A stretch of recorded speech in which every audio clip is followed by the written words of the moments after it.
Hello and welcome back, friends. If you're new around here, I'm Big Gator. If you came looking for the sharpest tennis bets, you're right where you belong. Right now we're covering ATP Tokyo and Beijing.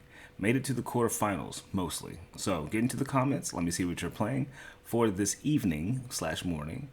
And keep your eyes peeled for my pinned comment. Remember, the things I say in this video are my analysis. The official picks for the matches will be in the pinned comment. So if you do like the breakdown of these matches that I do provide, please give this video a like. It goes a long way. It really does. Thank you for all that do. And if you like to get my picks as soon as I upload, you can subscribe. Honestly, it's the fastest way. I appreciate the subs that we do have. We're growing every day. I appreciate everyone. If you do feel generous, there's a link in the pinned comment if you want to donate. It's just there if you'd like to. And if you'd like to also join the community, we have a free Discord. All right, so with that being said, what are we looking like for today? Well, we only had 2 picks, but back on our feet we go.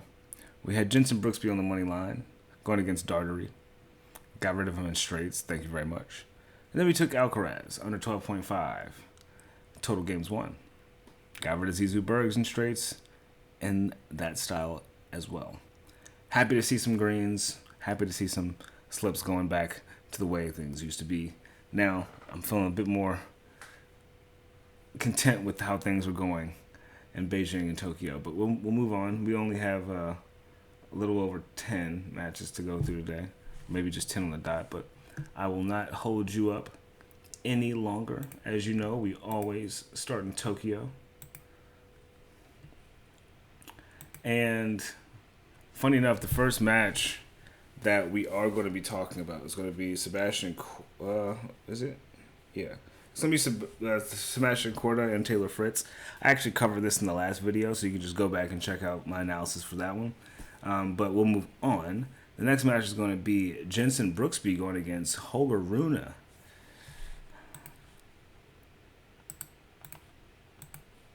And this is going to be their first head-to-head. This is going to be an interesting one. Jenson Brooksby hasn't dropped a set, neither has Holger, but we've seen a tiebreak in the first set for 3 out of the 4 matches these guys have played together.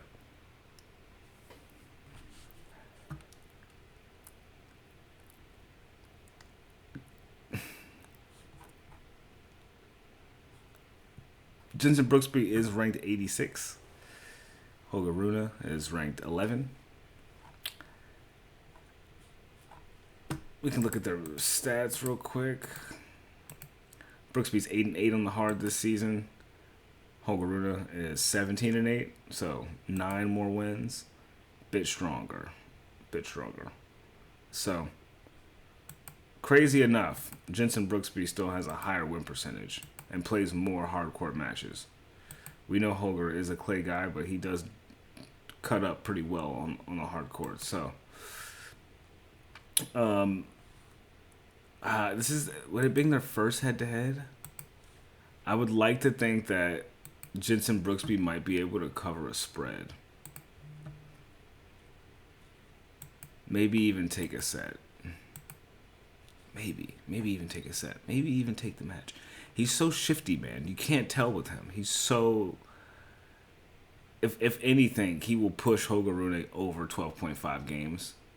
That much is for sure. Yeah. Him to get a set, I'm not too sure. The first set going over 9.5 total games, I like that as well.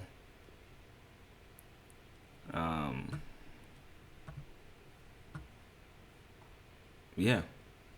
It's going to be their first head-to-head, but like I said, these guys have the same amount of losses this season. Holger Rune has 7 more wins, though. 31-19 and the 24-19 for Brooksby. But the win percentage on the hard court is what's got me a little bit like, ugh. Let's see how Brooksby does against top 10 players. I don't think he's ever beaten one.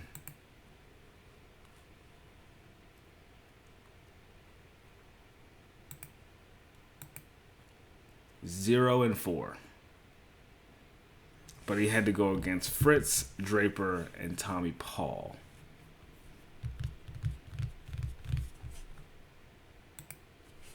He's 4-6 against top 20 players, though.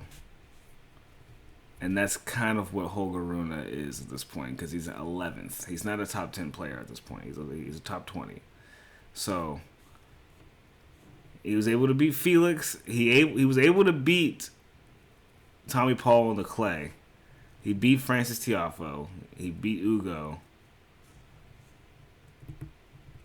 But couldn't beat Khachanov. Couldn't beat Draper. Couldn't beat Fritz. So I do think Holger will probably win this match, but yeah, probably will play him with DraftKings. Holger Rune and DraftKings will probably be a bit expensive, but it's a place to play him today. I think it's the proper place to play him. All right, moving on. Next, we have Casper Ruud going against Alexander Vukic, the Australian. And this is going to be their second head-to-head. They played in Shanghai last year. I think I covered this in the last video as well. So, let me just make sure. And if I did, just make sure that you guys just go back to the previous video. It might be on the side. And the similar videos or related videos. It could be on my page if you just go to click the actual logo of mine. Yeah, we did cover this yesterday, so you can go to the last video and check that out. And then next we're gonna have, this is gonna be crazy, Brandon against Carlos.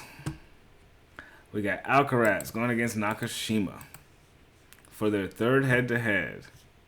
And every time they play each other, Alcaraz wins. But this is going to be their first head-to-head meeting. And I will say this. Alcaraz does have some injury thing going on. It doesn't seem to be stopping him from winning in straights.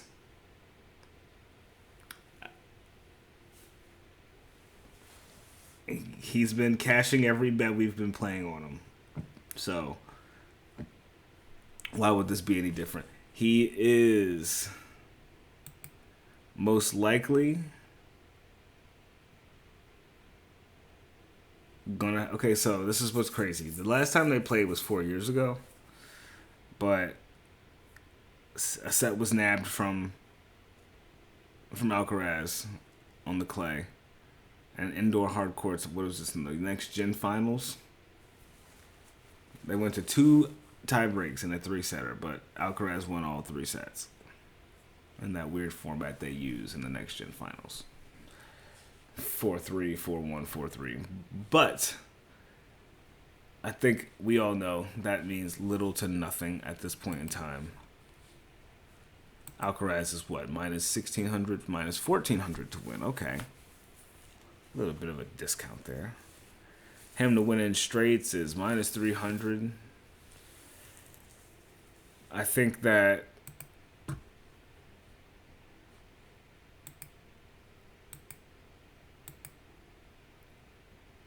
getting him at a minus 3.5 spread would be good. For this match, I think a parlay piece like that is good. If you wanted to go even crazier, you can go like under 25 games. It's worth like the same amount basically. Let me see. The tie break in 6-4. If it could be as close as it could be, I think that's as close as Nakashima could take it. Is 7-6, 6-4. How many games is that? 23. 22.5. There's that number again. So, to be safe, that's minus 300. That's not even worth it, dude. Yeah. Tiebreak props plus 160. I think it could happen. I honestly think it's going to happen. Probably in the first set, but I won't tell you to touch it. I'm just letting you know that I think it's going to happen. I could see a tiebreak a coming for this matchup. But Alcaraz is going to win. We understand that. Do we get him pushed to 5 games? Like, can Nakashima hold for 5 games in a set? I don't think so with this current Alcaraz. I think he'll be looking a lot like Zizou Bergs out there. Or do you think it could look like the Nakashima match? I think it will look a lot like the Zverev match. Back in Cincinnati where he beat him in straights.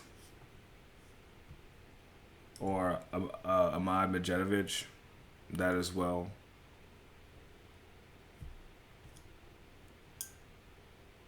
Yeah. I think we might have to ride the under for Alcaraz again. I can try to see. They might not have it. I'll check on one other sportsbook I have.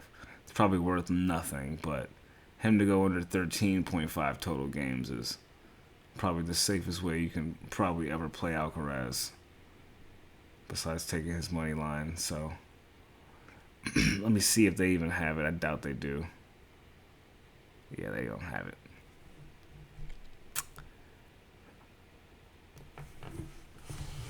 But yeah, I think the under might hit again. Did we take it again? Did we take it again? Do we take it again? We'll see. I'll leave it up here. I'll see. I'll see. Something to think about, friends. Something to think about. All right, that does conclude everything that is going down in Tokyo, and that is the quarterfinals. Those were all the quarterfinals. But now we're going to jump into the funky stuff. Now we're going to Beijing, where things are a little bit weird. We have 4 matches because only 2 quarterfinals are solidified, so we still have these round what? What round is this? Round 2? These second round matches that still gotta go. So, we're gonna start with the one that I've been excited to talk about for some time. And that is gonna be Flavio Cobolli and Tien. And I have one thing to say. Before we get into it, of course. Flavio Cobolli is still here. What does anybody have to say about this? Is anyone going to do anything? Is anyone going to comment in this video and say, "Hey, he is still here. I see him as well. You're not crazy. Yes, he's still here." Or will I just keep saying this into the void until something happens? So, this is going to be their first head-to-head. This is the ranked 25 Italian going against the ranked 52 American. 4 years apart. But Tien has about half as many points in the ATP as he does. So, he's climbing. Oh, he's a climbing. Cobolli got rid of Rublev in straight sets. He's looking like how he looked in Toronto. I'm just going to put that out there. He's looking like how he looked in Toronto. And that was pretty good.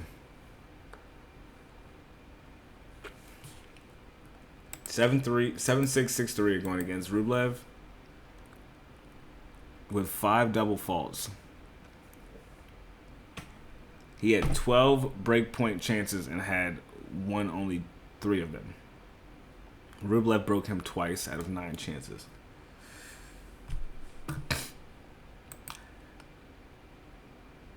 Cobolli going against lefties.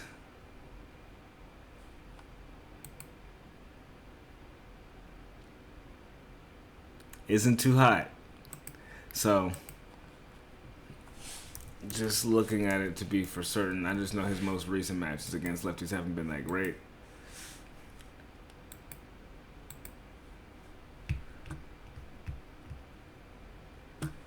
right. Against left-handed folks this season, your boy Cobolli is 5-3. Okay, he beat Yoshihoto Nishioka. Fair play. I guess that counts.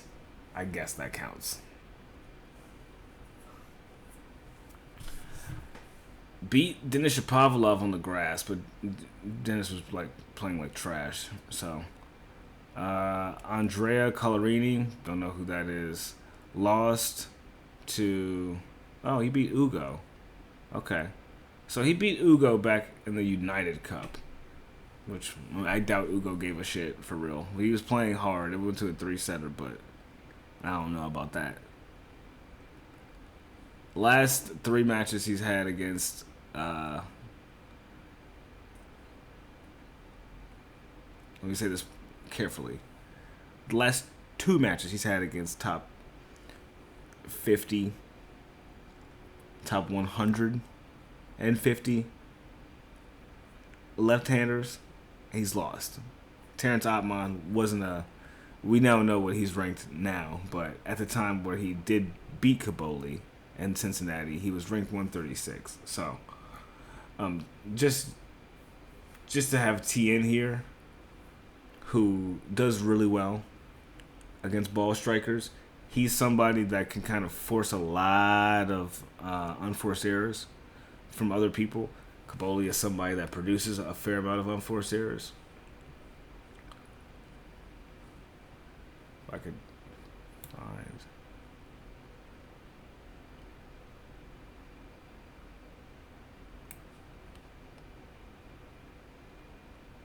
Yeah.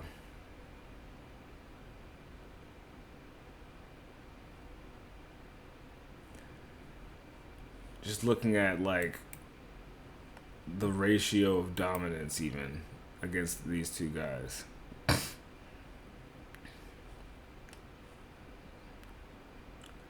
What's Cobolli's rank?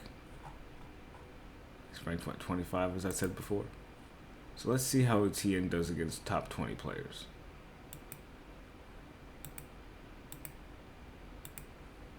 He's 5-4, okay? The people that he has beaten: Andrei Rublev, Ben Shelton, Alex Zverev, Daniel Medvedev, and Arthur Fils. He's lost to Mahach, Zverev, Djokovic, and Rublev in return. Those are really big names, and Cobolli is not in that conversation yet. If you talk about top 50, which is crazy because his record against top 20 players is better than his record against top 50 players. He's 9-13. Tien is. He's able to beat Cerundolo in 3 sets, which we were happy to see that. He covered the spread for us. Wasn't able to win again until Shapovalov back in Canada. So it's been some time since he's had to go against a top 50 player that's closer to the top 25, right? But I do think that he's capable of getting it done. I do. I think this is going to be a movie tonight. I'm excited to watch this one. I'll be streaming this match in my Discord for sure. So if you don't have access to watching this in HD and like a full screen, I will provide it to you in my free Discord. Just join. The link is in the pinned comment. Come watch Tien versus Cobolli. And we'll see who is here after this one. I think it's safe to say that this is probably going to go to a 3-setter. I think that if Cobolli does win, I think that Tien does at least manage to take a set. So, I think we can fight for Tien to get us a set. I think we can. If you know me well enough, you know what I'll be doing anyway, but I think Tien is good enough to get us a set, and we can move on. And next we have Adrian Mannarino going against Lorenzo Musetti. That is the last match we spoke about in the last video. So make sure you guys go check that out because that also has been covered. Also has been covered.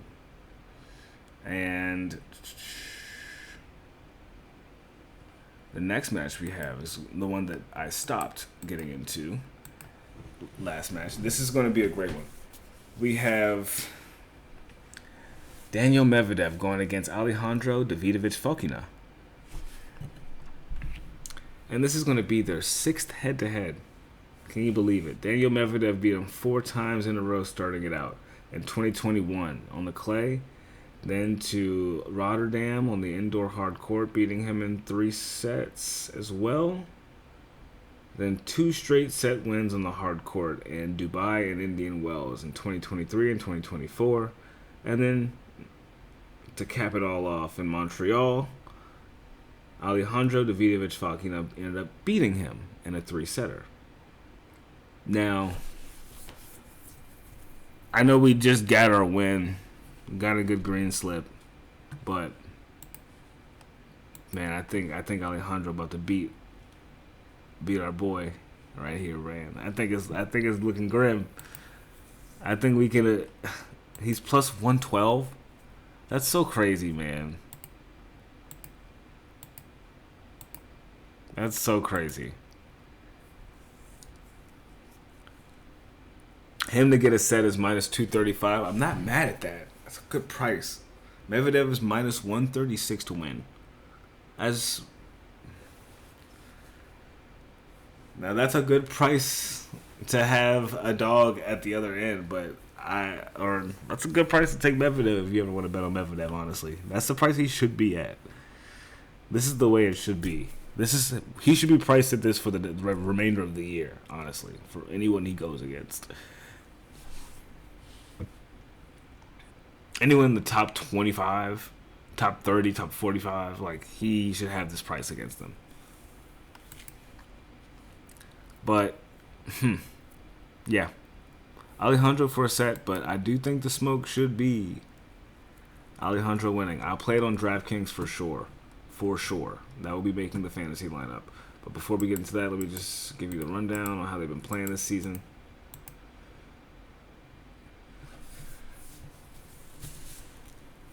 (14-10) for Medvedev, 21-12 for Alejandro. So it's a 14% difference in win rate on the hard court, but we know that Medvedev isn't really supporting much of that this season, so more of the hope is going to go on Alejandro, and I'm not going to take him outright for a full match win, but I do think that he's good enough to get us a set. Right? I do think that much. So with that, we can move on. Another exciting match. And then we have, for our next match, Quarantine Moutet going against Sasha Zverev. That match is also covered in the last video, so you can just go to the last video and check that out. The time's changed, so apologies for those who were looking at yesterday's video, like, where are these matches happening? They're happening later today, so please go back to that last video if you're looking for some insight on that. And our last 2 matches that we have is going to be Yannick Sinner going against Fabian Marozsan.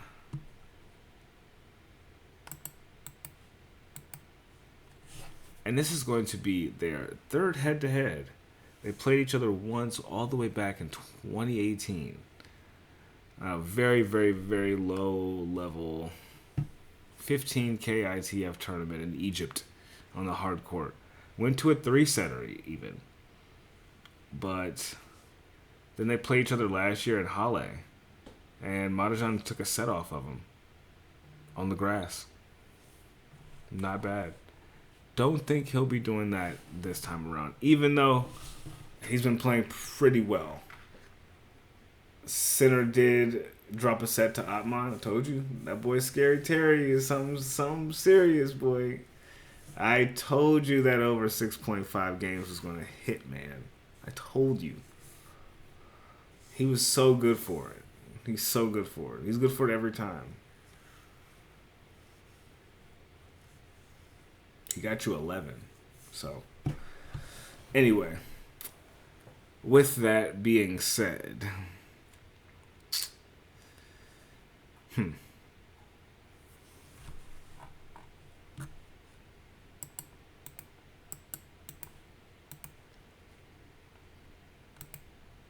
Yannick is 20-2.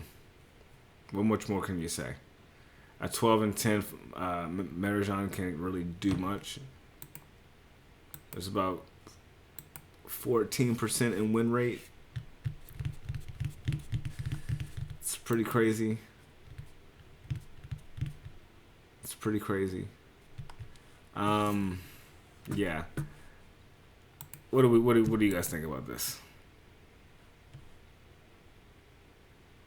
This is gonna be what's happening later in the later tomorrow night anyway. So we're really just gonna have to see what happens in these matches leading up to the quarterfinals.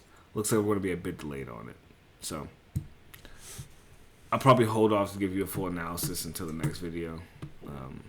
Apologies on being a little bit scrambled on it, but try to get in as soon as I can. I actually have work today, so I won't be able to post around the regular time that people are used to, which is probably better for you guys. Earlier the better, right? So yeah. What else? Hopefully our Alcaraz future is going to maintain some weight, and if it does end up not going, hopefully it gets voided because of his injury, but I doubt that's going to be the case. We'll see. We'll see. But I will catch you guys tomorrow, where we will talk about semifinals and more of the quarterfinals. You guys take care. Be well. Love you all. Peace.